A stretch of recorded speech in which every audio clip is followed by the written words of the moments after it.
Hello, saints. Hello, Facebook family. I'm glad to be here again to share the gospel.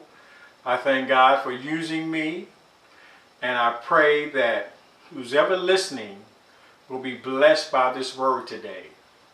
I just got off of work, so bear with me. And I'm reading in the book of 2 Corinthians. In the book of 2 Corinthians in chapter 11. And chapter 11. A little history about it.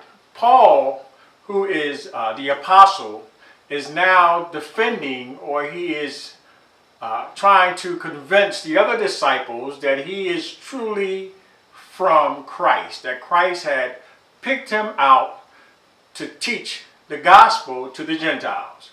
Before that time, Paul was zealous. He was a Jew, and he went after Christians. He had a problem with Christians. They were called the Way. When Christ was crucified on the cross, they dispersed. And Paul, whose name first was Saul, his job was to find out where they were hiding, and he would turn them in. He didn't care if they were children, kids, or whatever. He just wanted to stop the Christians. And that's an important point, because he believed that he was doing the right thing. He was following his religion, and he felt as though the Christians, the Way at the time, was coming against his religion. That's why we have to be careful about how we are believing religion, or how we're trusting in religion to think that it brings us closer to God. And so Paul thought he was doing that.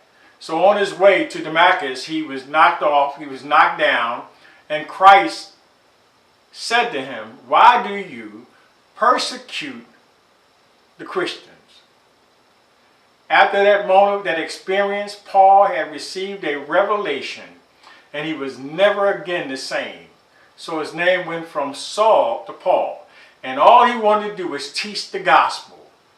He gave his life for the gospel. He's called a bond servant. He turned his life over. He wrote 1/3 of the New Testament on fire for the Lord. And here he is. I pick up on him on 2 Corinthians, and he begins to boast and brag about why he should be recognized as an apostle. And he says, "Of the Jews, 5 times I received 40 stripes." He's talking about beatings. Then he says, "Twice was I beaten with rods. Once was stoned. Twice I suffered shipwreck. A night and a day I have been in the deep." Wow.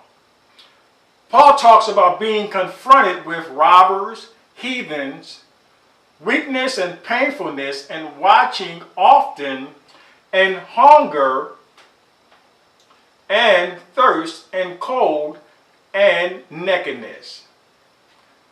Paul went through a lot. I don't know if I could have handled that. He was actually beaten. He was shipwrecked for the gospel, just because he wanted to share the gospel. And we're surprised why they want to take the gospel out of school. It's because the gospel exposes darkness. And Paul had no problem with it. He was determined and zealous to teach the gospel.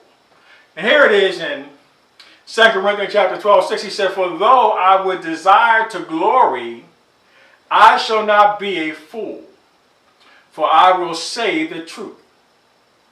But now I forbear, lest any man should think of me above that which he seeth me to be, or that he heareth of me."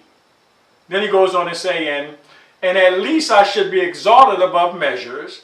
Through the abundance of revelation, there was given to me a thorn in the flesh, the messenger of Satan, to buffet me, lest I should be exalted above measures. At least I should be exalted above measures. Through the abundance of revelation, there was given to me a thorn.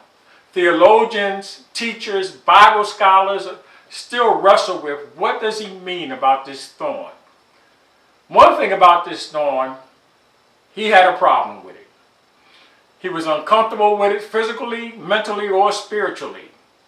And he goes to Christ. And you would think If anybody deserves a miracle or an intervention by God, Paul is the man. Remember, he was zealous. He was beaten for Christ. He went through all that. I'm sure God's seen all of it. And if anybody deserves a miracle, but anyway, he goes, for this thing I besought the Lord twice, that it might depart from me. The thorn, he goes to the Lord 3 times. God gave him his answer the first time. He didn't like it. The second time, the third time, God didn't move. And he said unto me, and God says this to Paul, the Lord says this to Paul, my grace is sufficient for thee, for my strength is made perfect in weakness. That's what he says to Paul. He says again, and he said unto me, my grace is sufficient for thee, for my strength is made perfect in weakness. Most gladly, therefore, will I rather glory in my infirmities, that the power of Christ may rest upon me.